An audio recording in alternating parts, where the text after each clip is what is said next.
ഇതാരെന്നെ ഇടിച്ചത്? എരുമ പോലെ ഇടിയും കഴിഞ്ഞിട്ട് മിണ്ടാതെ പോകണം. പുറമ്പോ ഞാൻ മലയാളത്തിൽ പറഞ്ഞ ഇവന് മനസ്സിലായി. അയ്യോ അവന്റെ നോട്ടിന് ശരിയല്ല. കൽക്കട്ട ഇടി അങ്ങനെ ഇരിക്കുവോ ആവോ? അപ്പൊ അയ്യോ രക്ഷപ്പെട്ടു. പുറമ്പോക്ക് എന്ന് വെച്ചാ പുറം എന്ന് പറഞ്ഞാൽ ബാക്ക്, പോക്ക എന്ന് വെച്ചാൽ loose motion. You hit me urgent loose motion. ചേട്ടാ അങ്ങ് എവിടുന്നാ?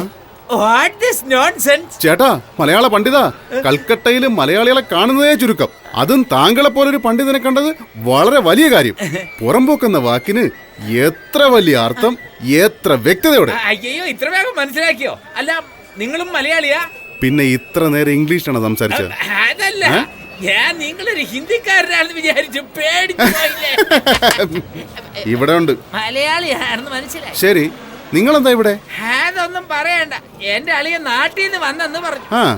അവൻ ഞാൻ വന്നളിയാ ഒരു ബ്രിഡ്ജിന്റെ അടുത്ത് നിക്കുവാന്ന് പറഞ്ഞു. ആ ബ്രിഡ്ജിന്റെ പേരെന്താന്ന് ഞാൻ ചോദിച്ചു. അതെന്താ ഹൗരാന്ന ഏതാണ് അവൻ പറഞ്ഞു. ഹൗറ ബ്രിഡ്ജോ? അതവൻ ടെലിഫോണിൽ കൂടെ പറഞ്ഞു. അത് എവിടെയത്? എന്താ കളിയാക്കലൊന്നും വേണ്ട. ഞാനെന്തിനാ നിങ്ങളെ കളിയാക്കുന്നത്? പിന്നെ ഹൗറ ബ്രിഡ്ജ് ചെയ്യുന്നുണ്ട്. ഹൗറ ബ്രിഡ്ജ് എവിടെയെന്ന് വെച്ചാ പിന്നെ ഞാൻ എന്താ വിചാരിക്കേണ്ടത്? അത് ഞാൻ അറിഞ്ഞില്ലല്ലോ. ദൈവമേ ദൈവമേ, നമ്മുടെ നാട്ടിൽ ഈ ഹൗറ ബ്രിഡ്ജ് കാണിച്ചെന്നായിരുന്നല്ലേ ഞാൻ നിങ്ങൾക്കൊരു ചെറിയ അമ്പലം പടുത്ത് തന്നേനെ. അത് നാട്ടിലെവിടെ ഹൗറ ബ്രിഡ്ജ്? ഓ അത് ശരിയാണല്ലോ. ഇനി പളീനെ നോക്കാം, അതാ നല്ലത്. അളിയാ അളിയാ, നിങ്ങൾ വല്ല ടെൻഷൻ ആയിരിക്കുന്നു. വാ ചായ കുടിക്കാൻ പോവാ. ദോ ചായ ദേ. അതെ, ഏയ് കാശ് ഞാൻ കൊടുക്കാം. മസാലപ്പാൽ ഓർഡർ ചെയ്തു. ഓ അത് ശരി. ദോ ജിഗ്രിതെന്താ ദൂത്. ദൂത് എന്നാ പാല്, ജിഗ്രിതെന്താ ദൂത് എന്ന് പറഞ്ഞാൽ മസാല പാലെന്നർത്ഥം. അപ്പൊ ഞാൻ പറഞ്ഞു തന്നെയാണല്ലോ. ആ അതല്ലേ പറയാൻ പറ്റൂ. ഓ ഇതാണോ അത്? ഇതെന്താ ഒറ്റ വലി കുടിച്ചാ? അതൊന്നുമില്ല, നല്ല രുചിയല്ലേ. വായി വെച്ച വടിക്കട്ടെ. ശരി എന്നാ ഒന്നുകൂടെ കൊടുക്ക്. വേണ്ട വേണ്ട. അയ്യോ അങ്ങനെയൊന്നുമില്ല, ഇഷ്ടം പോലെ പറഞ്ഞു, ഞാൻ കുടിക്കാം.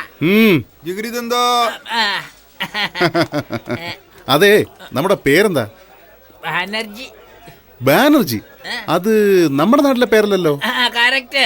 എന്റെ ഒറിജിനൽ പേര് കുട്ടൻ. അയ്യോ, സിനിമ ബാനർ കെട്ടുന്ന കാരണം ബാനര കുട്ടാന്ന് വിളിക്കാൻ തുടങ്ങി. അതെനിക്ക് അശേഷം ഇഷ്ടമല്ല. ഉടനെ എന്ത് ചെയ്തു? ശിവാജി, നെഹ്റുജി, നേതാജി എന്നൊക്കെ പറയില്ലേ, അതിൽ നിന്നൊരു ജി എടുത്ത് ബാനറിന്റെ കൂടെ ചേർത്തു. അന്ന് മുതൽ ഇന്ന് വരെ ബാനർജി എന്ന എന്റെ പേര്. ഓഹോ, കൽക്കട്ടയില് ബാനർജി ഭയങ്കര ഫേമസ്. ഞാൻ വേൾഡ് മുഴുവൻ ഫേമസ്. ഏയ് ഒന്നുകൂടി എടുക്കടാ. എന്താ ചേട്ടൻ ചോദിക്കുന്നേ? ഇനി മുതൽ ഞാനേ ചോദിക്കൂ.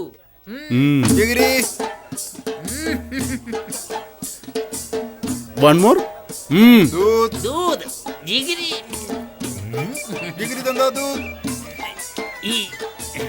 നല്ലോണം കുടിച്ചല്ലേ? അതെയോ? ഒഴുകി പോകുമ്പോ അങ്ങനെയാ?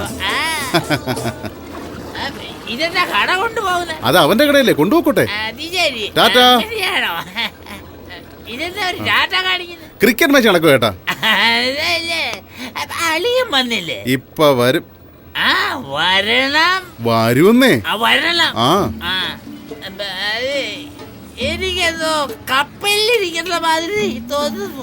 ചുറ്റും വെള്ളമുള്ളത് പോലെ തോന്നുന്നുണ്ടോ? അതെ അതെ. കുടിച്ചത് കൂടിപ്പോയി. എന്നാ എനിക്കിത് വേണ്ട. എന്താ ഉടഞ്ഞ ശബ്ദം കേട്ട? അപ്പൊ തറയല്ല വീണ്. അല്ല എനിക്ക് മാത്രം ഇവിടെ എന്താ കറങ്ങുന്ന പോലെ തോന്നുന്നേ? മനസ്സിൽ വിഷമമുണ്ടായി. അങ്ങനെ അത് ഉടനെ ആരോടെങ്കിലും പറയണം. എന്നാ ഞാൻ പറഞ്ഞേക്കാം. എന്നാ വാ. ഞാന് ജോലി ചെയ്യുന്ന സ്ഥലത്ത് ഭയങ്കര കഷ്ടപ്പാടാ. ആ വീട്ടില് കുട്ടി മുതൽ കിളവ് വരെ എന്നെ പെടാപ്പാട് പെടുത്തും. ഒരു മനുഷ്യൻ രാവിലെ എത്ര മണിക്ക് ശാപ്പാട് കഴിക്കും? ഞാൻ 8 മണിക്ക് കഴിക്കും. ഞാൻ 12:30 കഴിക്കുന്ന അറിയാവോ? അപ്പൊ ഉച്ചക്കത്തെ ഭക്ഷണം 4:30. രാത്രി വെളുപ്പിനെയല്ലേ? അപ്പൊ ഉറക്കം? അതാ ഇപ്പൊ നന്നായേ. മറ്റുള്ളവരുടെ കുറുക്കവും കോഴിയുടെ കൂലും ഒരേ കോറസ് പോലെയല്ലേ കേൾക്കുന്നത്. പിന്നെ എങ്ങനെയാ ഉറങ്ങുന്നത്? അത്രയ്ക്ക് പ്രശ്നമാണോ? അതെ, അതുകൊണ്ടാണ് എനിക്ക് ഇപ്പോഴും തല ചുറ്റുന്നത്. ഇപ്പോഴും നോക്ക്, നമ്മള് രണ്ടാളും തറയല്ല നിൽക്കുന്നത്. പക്ഷെ ഇത്ര നേരം പടി കയറി പോന്ന പോലെ ഒരു ഫീലിംഗ്. അയ്യോ, കാലൊക്കെ വീങ്ങിയിരിക്കത്തല്ലോ. ഇത്ര മാത്രം നിങ്ങളെ കഷ്ടപ്പെടുന്ന ആരാ? ജഡ്ജി തന്നെ. നാട്ടിലായിരുന്നപ്പോ അദ്ദേഹത്തിന്റെ കുടുംബത്തെ മാത്രം നോക്കിയാൽ മതിയായിരുന്നു. ഇവിടെ ഒരു കുട്ടിപ്പട്ടാളിനെ കൊണ്ട് തന്നെ കഷ്ടപ്പെടുക. എനിക്ക് വരുന്ന ദേഷ്യത്തിലല്ല കൊല്ലി ഞാൻ. ആ ജഡ്ജിനെ തന്നെ. മെനഞ്ഞാന്ന് പോലും ഏതോ അയാളെ ഉന്നം തെറ്റിച്ച് വെടിവെച്ചു. അങ്ങനെ രക്ഷപ്പെട്ടു. എന്താന്നറിയോ, എന്റെ കൈ കൊണ്ട് തന്നെ കൊല്ലൊന്ന് എഴുതിയിട്ടുണ്ട്. അതാ നിങ്ങൾക്ക് വെടിവെക്കാൻ അറിയാമോ? വേറൊരു കാരനാക്കി തോക്കെടുത്ത് വെടിവെക്കാരനായിരിക്കും. തോക്ക് കിട്ടിയില്ലെങ്കിലാ? കത്തിയെടുത്ത് കുത്തി മത്സകളെ. കത്തിയും കിട്ടിയില്ലെങ്കിലാ? ഒരാളിലേക്ക് കടിച്ച് കൊന്നുകളെ. അത് മതി വാ. എനിക്ക് കൈ ഇറങ്ങിയിട്ടില്ല. എന്തായാലും ഇനിയും കൊന്നിട്ടില്ല. അതിനുമ്പ് കൂട്ടി കയറ്റിയോ? Your honour. ബാനർ കേട്ടാ വാ. വിടുബ്രേ. അല്ല അളിയൻ വരുമോ? വരും, പക്ഷേ വരില്ല. സിനിമ കൊട്ട ഇപ്പോഴല്ലേ കഷ്ടപ്പെട്ട് ക്യൂന്ന് ടിക്കറ്റ് വാങ്ങിയത്, അതിനുമ്പേ മറന്നുപോയാ? അതല്ലേ. ഇല്ല അതെ. നല്ല ആൾക്കൂട്ടം. വെളിയില് ഹൗസ് ഹോൾഡ് ബോർഡ് വെച്ചിട്ടുണ്ട്. ഉണ്ട്. അതെ. ആക്ഷൻ ഫിലിമാണോ കോമഡി ഫിലിമാണോ? Killer film. ഓ ഇതെന്താ കില്ലർ ഫിലിം എന്ന് പറഞ്ഞിട്ട് കിങ് കോങ്ങിനെയാ കാണിക്കുന്നത്? നീയാടാ കുരങ്ങ്. ഞാനോ? എന്താ അവിടെ പറഞ്ഞല്ല ഇവിടെ ടി വി വരുന്നത്? ലൈവ് റിലേ കുറച്ച് ഡിലേ. എനിക്ക് അയ്യോ വളരെ ക്രൂരമായിട്ട് സംസാരിച്ചല്ലോ.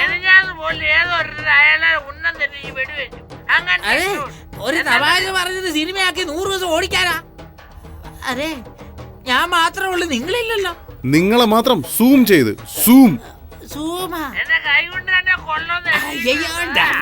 കറക്റ്റ് ആണല്ലോ.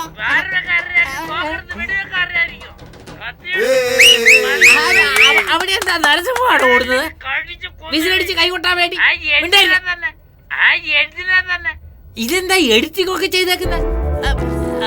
റീ റെക്കോർഡിംഗും ചെയ്തിട്ടുണ്ടല്ലോ. ഇതൊക്കെ എപ്പോഴാ ചെയ്തേ? ഷൂട്ട് ചെയ്തപ്പോഴേ ചെയ്തു. എന്തിനാ ഇതൊക്കെ പോയി ഷൂട്ട് ചെയ്തത്? കൊല്ലാൻ വേണ്ടി. കൊല്ലാൻ വേണ്ടിയോ? ഇതാരാ, എഡിറ്ററാണോ? അല്ല, ഈ എപ്പിസോഡിന്റെ ഡയറക്ടർ. എന്താ ഇത് ഡയറക്ടർ എന്ന് പറഞ്ഞിട്ട് കൊല്ലുന്ന കാര്യമാ പറയുന്നേ? ആരെയാ ബ്രദറെ കൊല്ലാൻ പോകുന്നേ? ജഡ്ജിനെ. ഏത് ജഡ്ജിനെ? നീ കൊല്ലുമെന്ന് പറഞ്ഞില്ലേ, ആ ജഡ്ജിനെ. അയാളെ എന്തിനാ നീ കൊല്ലുന്നത്? കോടിക്കണക്കിന് പൈസ വാങ്ങിച്ചു പോയില്ലേ? ഓഹോ, വേറെ? ചാവാൻ പോകുന്ന ജഡ്ജ്, കൊല്ലാൻ പോകുന്ന ഞാൻ, അകത്താവുന്നത് നീ. എന്തിനാ? ജയിലിനകത്ത്. എന്തിനാ? നീയല്ലേ അത് പറഞ്ഞത്? എന്തെന്നാ? കണ്ടതല്ലേ സിനിമ? കണ്ടു. നീ പറഞ്ഞതല്ലേ എന്റെ ഫോൺ ചിപ്പിലുണ്ട്. DVD-ലാക്കി കമ്മീഷണർ ഓഫീസിലെത്തിക്കും, സൂക്ഷിച്ചോ. എടാ ദ്രോഹികളെ, നിങ്ങൾ ചെയ്ത ടോർച്ചർ ഈ കിക്ക് തലയ്ക്ക് പിടിച്ച് ബോധമില്ലാതെ കപ്പലിൽ കയറി പോലൊക്കെ. കപ്പലിൽ തന്നെ ആടാ നീ. കപ്പലിലോ? അപ്പൊ കപ്പലിൽ വെച്ചാണോ നിങ്ങൾ എന്നെ ബ്ലാക്ക് മെയിൽ ചെയ്തത്? ഏയ്, നിങ്ങളെ എല്ലാത്തിനെയും പോലീസിനെ കൊണ്ട് പിടിപ്പിക്കോടാ. Police police police. അളിയാ, നീ എന്താണ് മാതിരി വാച്ചുമാരെ പോലെ? അളിയാ, എങ്ങനെ ഇരിക്കുന്നല്ല നീ? നിന്നെ കണ്ടപ്പോഴായിരിക്കും ജീവൻ തിരിച്ചു കിട്ടിയത്. നാട്ടിലെ പെങ്ങൾക്ക് സുഖമല്ലേ? നിന്റെ അച്ഛനും അമ്മയ്ക്കും ഒക്കെ സുഖമായിരിക്കുന്നോ? Excuse me, personal matter please 2 steps back. Thank you. അളിയാ, നമ്മുടെ ചുറ്റിനും നിൽക്കുന്നവരില്ലേ, ഇവരെല്ലാം കൊലയാളികളാ. നീ ഒട്ടും പേടിക്കണ്ട, എന്നെ അങ്ങനെ രക്ഷിക്കടാ. എന്താടാ എന്ത് പറഞ്ഞാലും ഊന്ന് പറയുന്നത്? എന്താടാ ഇത് വായിൽ ഓപ്പറേഷൻ ചെയ്തിരിക്കുന്നത്? പരമദുഷ്ട അളിയനാണോ താൻ? മഹാപാവി. ചോറാണോ അതോ വേറെ വല്ലതാണോ തിന്നെ? തന്നെയൊക്കെ ഒന്ന് കടലിൽ താക്കണം. അങ്ങനെയൊന്നും പറഞ്ഞുകൂടെ, പാപമാണ്. അതെ, എന്റെ മുറപ്പെണ്ണായതുകൊണ്ട് മാത്രമാ തന്റെ പെങ്ങളെ കല്യാണം കഴിക്കാൻ പോലും ഞാൻ സമ്മതിച്ചേ. അതിനെന്നെ പൂവിട്ട് പൂജിക്കാൻ വേണ്ടത്. അതിന് വരെ എന്നെ റൗഡികളെ കൊണ്ട് തല്ലിക്കോണോ താൻ? ഞാനോ? കവറാ പിടിച്ച് കാണിച്ചു തരാന്ന് പറഞ്ഞ് ജിഗിരി തന്ന ദൂത് തന്ന് എന്ന് മാത്രം ചുറ്റിച്ചെന്നറിയാമോ? അയ്യോ, എന്നെ പോലെ തന്നെ ഇന്ന് കരയുന്ന കണ്ടില്ലേ? അതിനാ രക്തമെന്ന് പറയുന്നേ. ആ രക്തം പുറത്തിയാടുന്നു. എന്താ നീ ജഡ്ജിയാൽ കൊല്ലുമ്പോ എന്നെ സാക്ഷിയാക്കാൻ പോകുന്നു? അയ്യോ, കള്ളം കള്ളം കള്ളം കള്ളം, വിശ്വസിക്കരുത്, കള്ളം. ഞാൻ ഇവിടെ സംസാരിക്കുമ്പോ നീ അങ്ങോട്ടേക്ക് എന്താ പറയുന്നത്? ഇവിടെ ചുറ്റും ക്യാമറ വെച്ചിട്ടുണ്ട്. നമ്മൾ പറയുന്ന കാര്യങ്ങൾ നമ്മൾ പോലും അറിയാതെ സിനിമയായിട്ട് കാണിക്കുവരെ. എന്നെ മര്യാദക്ക് വിട്ടയച്ചോ, ഇല്ലെങ്കിൽ തന്റെ പെങ്ങളെ ഞാൻ ഒരിക്കലും കെട്ടില്ല. അയ്യോ, അങ്ങനെയൊന്നും പറയരുത്. നീ ധൈര്യമായിട്ടിരിക്കുക, നിന്നെ ഞാൻ വിട്ടയക്കാം. ഒരു മിനിറ്റ് സാർ, എന്റെ പെങ്ങള് നല്ല സുന്ദരിയാ, ഇത്തിരി കറുത്തിട്ടാന്നേ ഉള്ളൂ. അവൾക്ക് ചേരുന്ന ഒരേ ഒരു ചെറുക്കൻ ഇവനാ. ഇവനും കൂടി ഉപേക്ഷിച്ച പിന്നെ അവളെ കെട്ടാൻ ആര് വരാനാ? അതുകൊണ്ട് ഇവനെ എത്രയും വേഗം വിട്ടയച്ചിട്ട് എന്നെ കുറച്ച് കഴിഞ്ഞ് വിട്ടയച്ചാം. ആരാടാ സംസാരിക്കുമ്പോ വെള്ളത്തിൽ കല്ലെറിയുന്നത്? അയ്യോ, ഇതെന്താ അളിയൻ കറിയുന്നല്ലോ? അളിയാ, അയ്യോ അയ്യോ അളിയാ, അയ്യോ അളിയൻ വെള്ളത്തിൽ വീണ് രക്ഷിക്കണം, രക്ഷിക്കണം അളിയനെ. നീന്താ അറിയത്തില്ല. അയ്യോ രക്ഷിക്കണം. അയ്യോ, ഇതെന്താ രക്ഷിക്കാൻ പറഞ്ഞപ്പോ വെടിവെക്കുന്നത്? വേണ്ട വേണ്ട വേണ്ട വേണ്ട. അയ്യോ വേണ്ട, അത് ചെയ്യല്ലേ. എന്റെ അളിയനെ കൊന്നിട്ട് എന്റെ പെങ്ങളുടെ ജീവിതം വഴിയാധാരമാക്കല്ലേ. സത്യമായിട്ടും നിങ്ങൾ എന്ത് പറഞ്ഞാലും ഞാൻ അനുസരിക്കാം. എന്ത് പറഞ്ഞാലും